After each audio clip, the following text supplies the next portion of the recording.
Alright, so this is another one of those refurbish videos.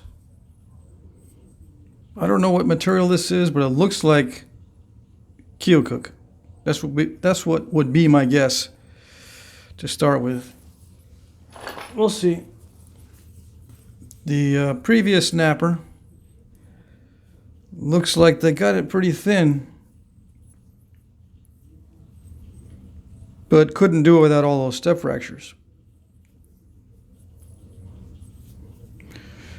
Yeah. So the object of these things is to knap them so they become straight, and also preserving the maximum amount of width and maximum amount of length. That's the goal. A secondary goal is to make a specific type. But with something like this, I usually just make a biface or a preform and then move on. It takes a long time to make a specific point, or it takes longer than usual, or longer than I would like, because sometimes when you start out to try to make a specific point, your preform has to be just right.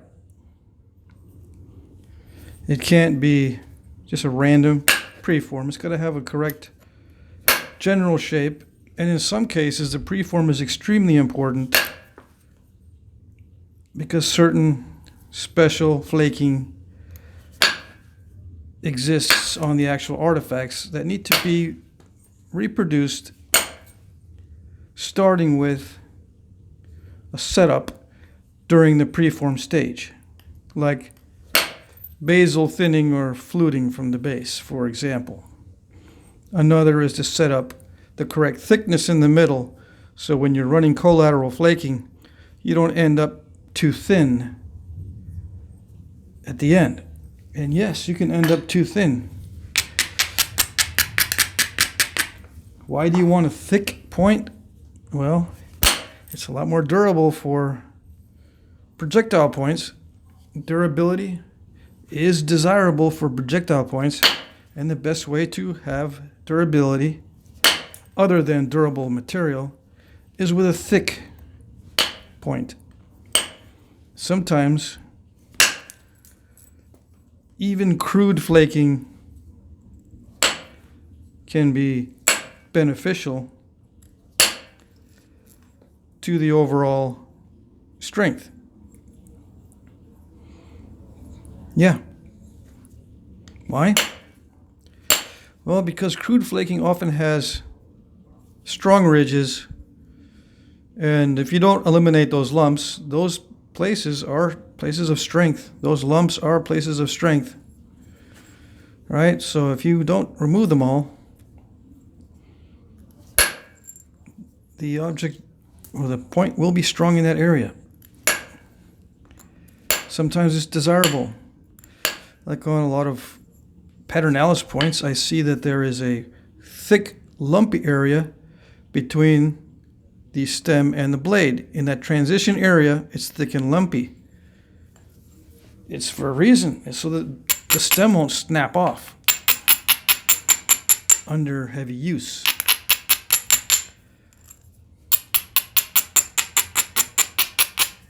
So it looks like this is a heat-treated Keokuk preform that someone abandoned and gave to me so that I could do something with it. Now I get requests from time to time from people who want me to knap their material to see what I can do with it. And right now I don't have a permanent address to receive mail because I'm not sure exactly how long I'll be staying where I'm staying, and I'm not sure exactly where I'm going to go after I leave here, because I have many options. I can go anywhere I want now. So I can't receive materials right now. So I'm just going to carry around a bunch of these little preforms and stuff, and pick up rock where I can while I'm in Texas. But anyway, if I do nap your stuff on video, I have done it in the past on video. The biggest revelation that the people who send me the rock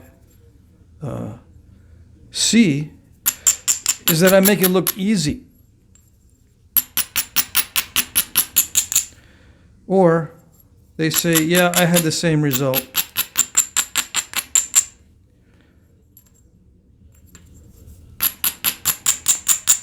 Right?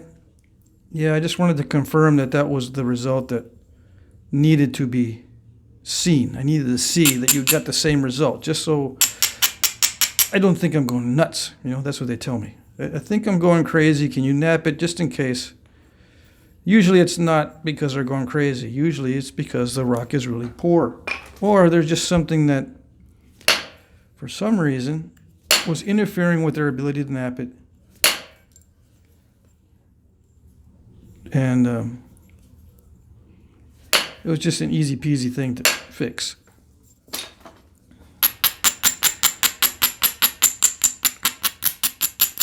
So the benefit to me was not very much, usually.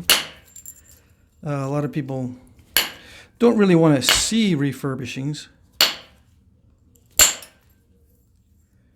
They want to see unusual things. Some of the refurbishings are good as far as unusual stuff goes. Some of the pieces are unusual. But usually I don't get any benefit other than maybe sometimes I enjoy it. Most of the time I don't, because I'm napping stuff that is really, really bad.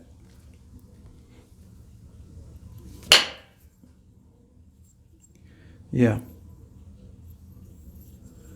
So, but this is not bad. This particular material. The only difficult part about this is not snapping it because it's already pretty thin. So I'm just damage controlling it. Right? Damage control stuff.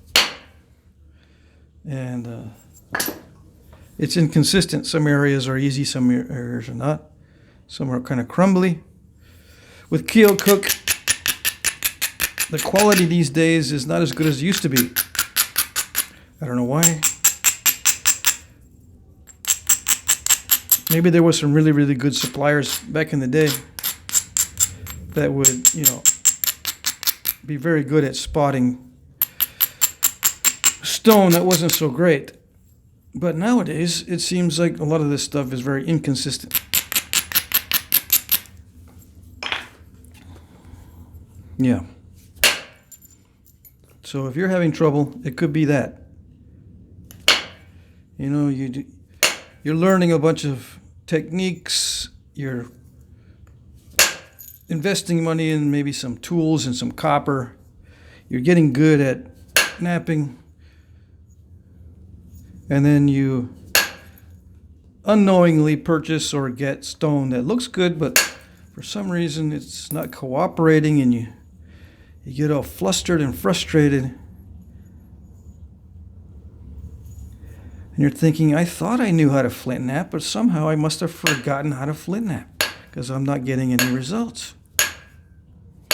I used to get results, but I'm not getting it anymore. This stuff looks like it's the same stuff.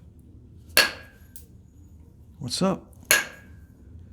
Well, it could be that you are experiencing some stress or whatever. It's putting you in a frame of mind that you can't think straight. So yeah, your flint knapping will suffer if you can't think straight. But a lot of times, it's because the stone quality has gone down to tubes. Yeah. Then you scramble around and you ask me, you send me an email. I've asked everybody else, they don't have the stone. Do you have stone? I mean, can I get some of yours? I mean, really, really, I needed some. I need some good stuff. Really, really.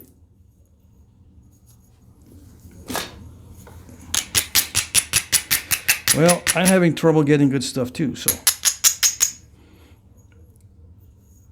The only thing I can say is what I always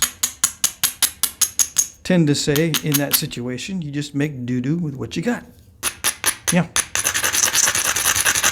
Same with me. Make doo-doo with what I got.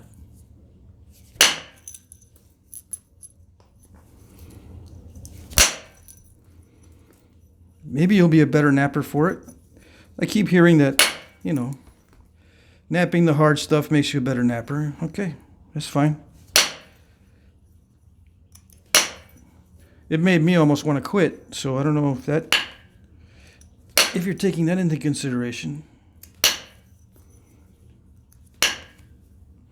You're not going to be a good napper if you don't nap.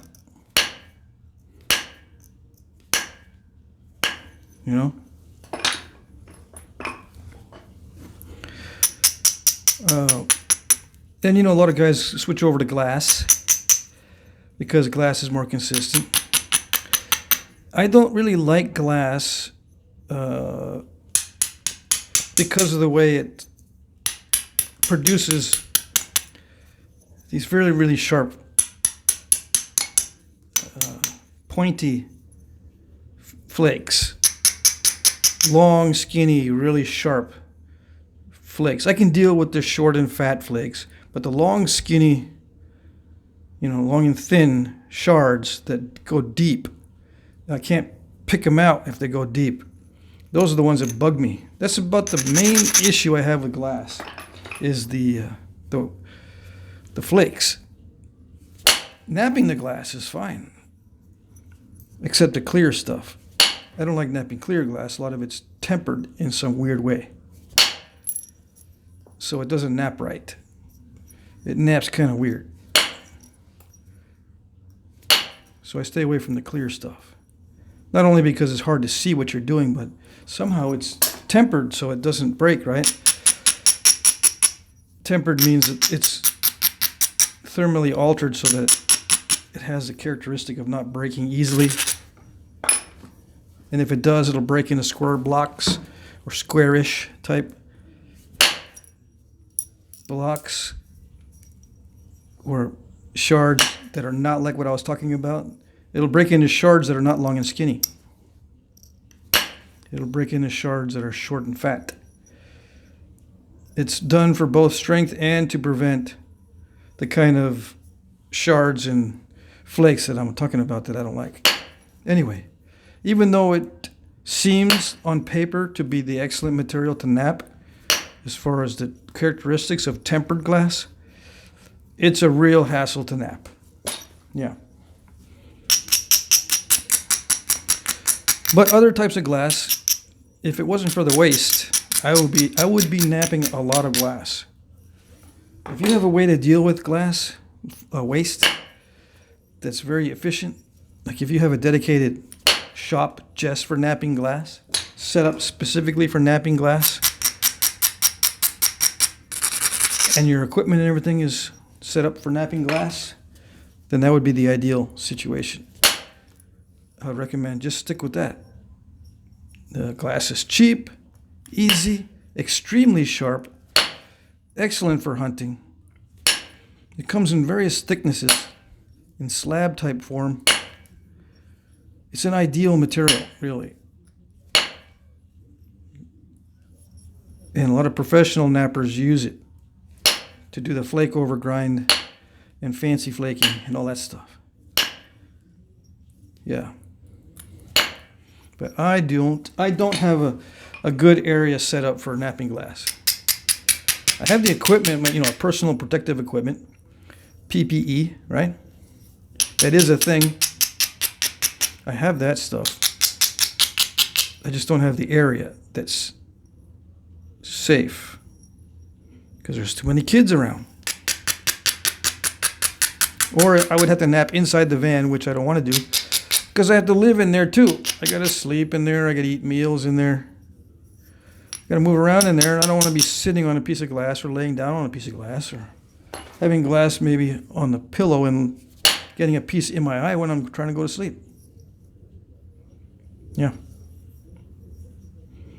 Nothing will interrupt your nice, cozy, bedtimey type situation with a little piece of glass in your eye. Yeah, nothing like having a little piece of glass in your eye as you're getting cozy. How do I know? I don't know. It's one mystery. It's just one of those mysteries that I just happen to know magically. Yeah.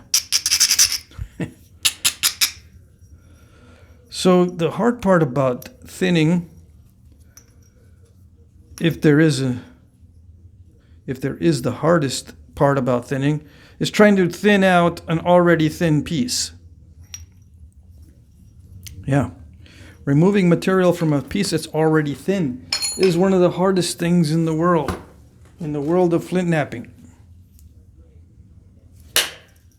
And yet, new guys, the first thing that they want to do is that. They buy thin slabs. They want to thin down the already thin slab. Yeah, right away, immediately. And I want their lessons to start that way. I really don't want to learn anything else except how to thin down a thin piece. That's really what I want to learn. I can do everything else, pretty much. But what I really want to know is, right from the beginning, how do I thin down a thin piece? That's what I want to know. If I don't know anything else, that's okay. I can buy preforms. I can buy bifaces. I just want to know how to thin down a thin piece, okay? All right, go. My answer to that is, that's the hardest thing in flint knapping. All right? Okay, I don't want, all right, fine. You made that point, they'll say, okay, you made that point. All right. Thinning down a thin piece takes lots of practice. Okay, I'm a new guy, I can't do it. Okay, fine. All right, so how about this? Show me where to get the best material, because I don't know where to get the best material. And not only that, make sure it's red, or make sure it's black, right? Just, can you point me to a source of red stone? Very easy to knap at a reasonable price, because that's what I want. I don't want to knap any other stones except red or yellow or black or whatever they're thinking. All right, you got it? Okay, go. Where do I get it? Well, again, that's one of the hardest things to get, is good quality stone in the color you want. That's the second most hardest thing to do in flint knapping. Good quality stone in the color you want and the size you want. Don't forget that. New guys want the size too. Yeah, make sure everything's over 11 inches. I can't deal with anything below 11 inches. It's got to be 11 inches, red, good quality stuff. I mean, you're an experienced napper. Where do I get it? Heck, I'll even pay you for the information. Yeah, believe it or not, I've had people say, you know, I'll just buy it from you. You can buy it from whoever you want. I'll just buy it from you. You know, you can mark it up. I don't care. I just need it. I said, dude, I wish I could. I can't even get that stuff. If I do, it's a fluke. Yeah. I got to know someone that's willing to trounce out into the middle of nowhere, because that's where the stone still is, without being picked over by rock hounds. Because there are people that are rock hounds and collecting rock that are not just flint knappers. There are people who make jewelry. There are people who make carved stone items, you know, out of this fancy rock. It's not just flint knappers that are gathering this stuff out in the middle of nowhere or out in the easy pickings areas. Right, so you got to trounce around in these difficult areas, pick up huge stones, comparatively speaking, for new guys. Yeah, because they want it. They got to have it. I've only been knapping maybe 3 months, and I want the size I want, the color I want, and it's got to be good, because I don't know what good is. I have no idea what good is as far as quality of stone. So yeah, it's got to be good. Please, I beg you. Yeah, that's the hardest thing. That's the second hardest thing. Thinning down a thin piece, hardest thing. All right, stone in the size and color and quality I want, that's the next hardest thing. Okay, I'm struck out number 1 and number 2. I'm still a new guy. All right, let's see if you can do this. Show me a book that I can learn Flintknapping from. Because I'm into books. I can study. I can learn from a book. All right, ready, go. Again, you're not going to learn Flintknapping from a book. And I've read a bunch of books. And the ones that I've read are stupid. I don't care what the credentials are. The books on Flintknapping I've read are stupid. I'm just gonna come out and say it. Yeah, I've gone through a dozen at least from various authors. Why are they stupid? Because, first of all, they don't emphasize indirect percussion. It's all direct percussion and pressure. That's the first stupid thing.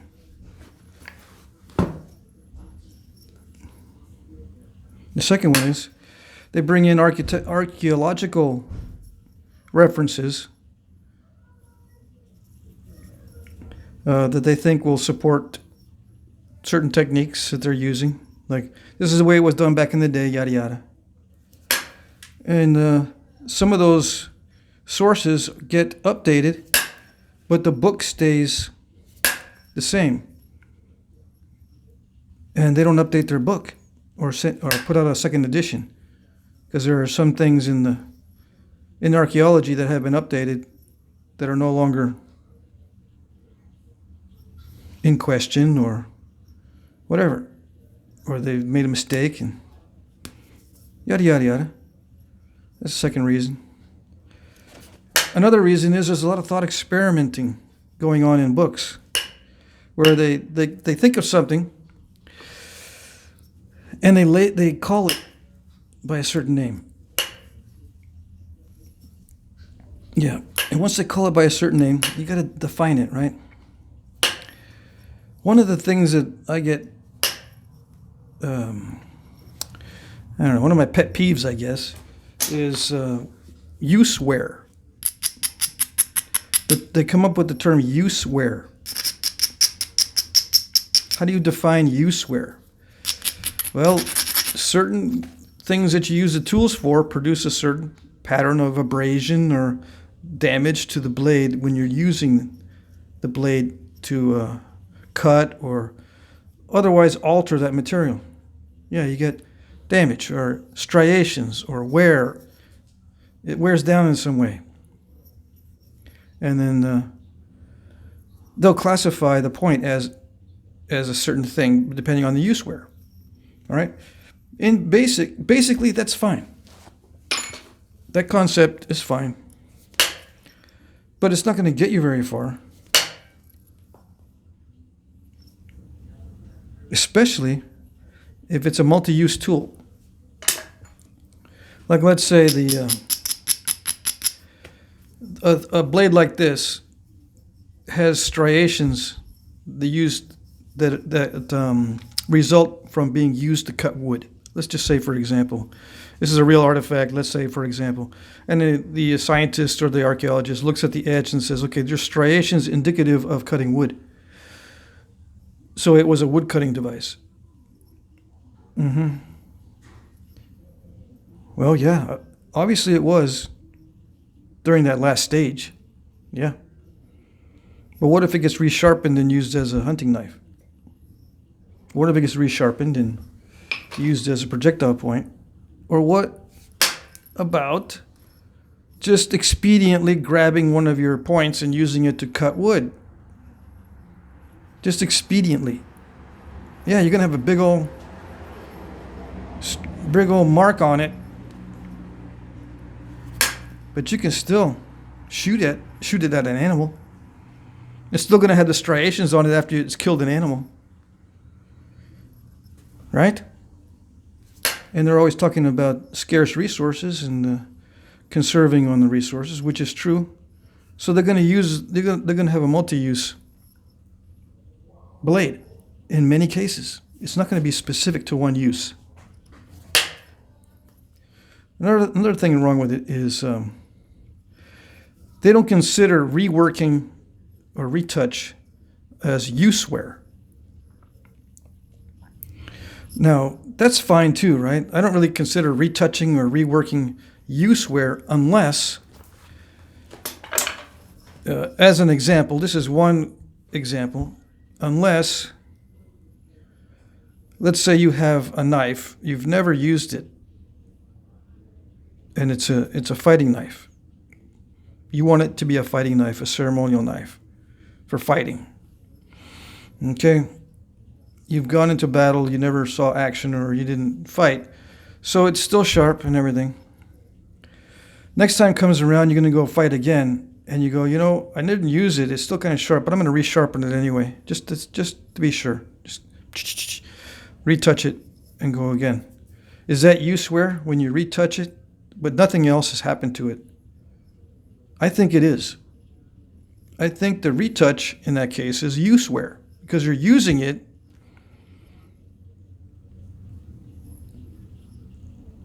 in a way that removes part of the edge. You're using it as a potential weapon. Whether or not use it as a weapon is irrelevant.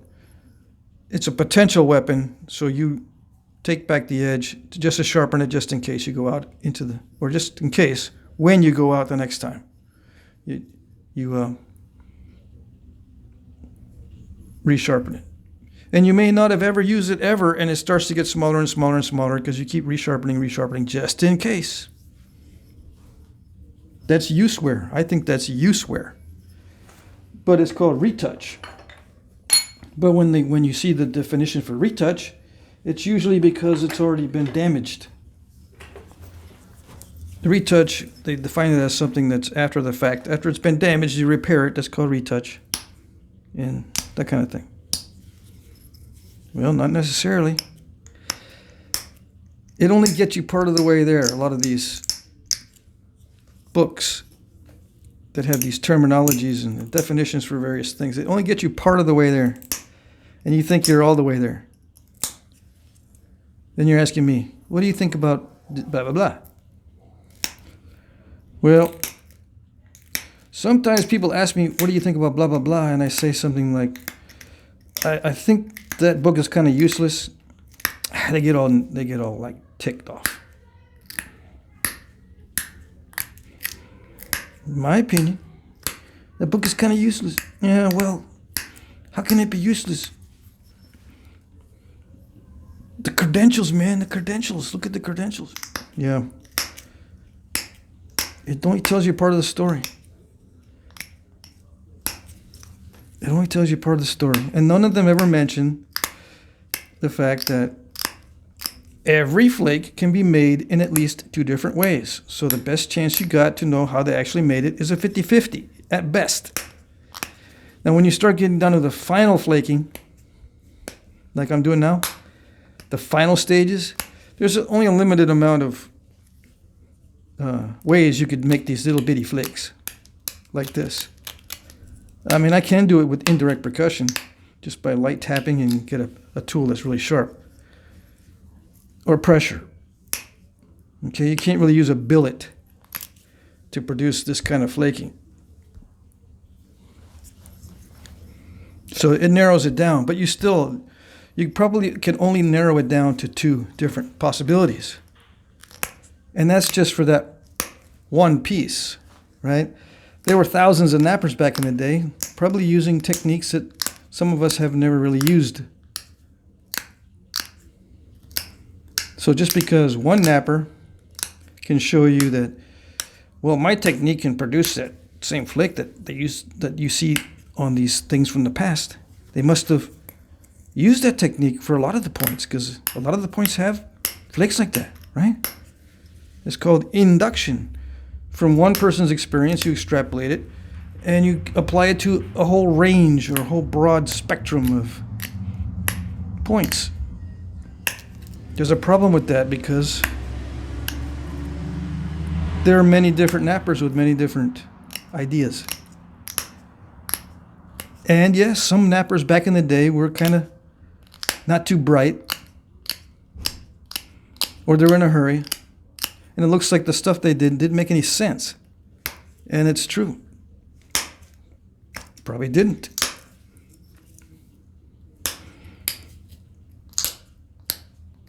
So yeah, you know, in a pinch, the only thing they had was a wooden pressure flaker, and it produces a really nasty edge or whatever, but it's good enough. And then archaeologist finds it later on and says, no, that was made by a child. Well, it could have been made by an experienced knapper using a piece of wood as a pressure flaker. You never know. The book doesn't say that. Yeah. Anyway, I think I'm done with this. I'm not going to do the entire thing. I'm going to leave some of those patches of patina on there because I'm afraid to snap the whole thing. Okay, so I think that's it for this one. I'm going to move on to the next one. Alrighty. Let's see. Yeah, I think it looks all right. Okay.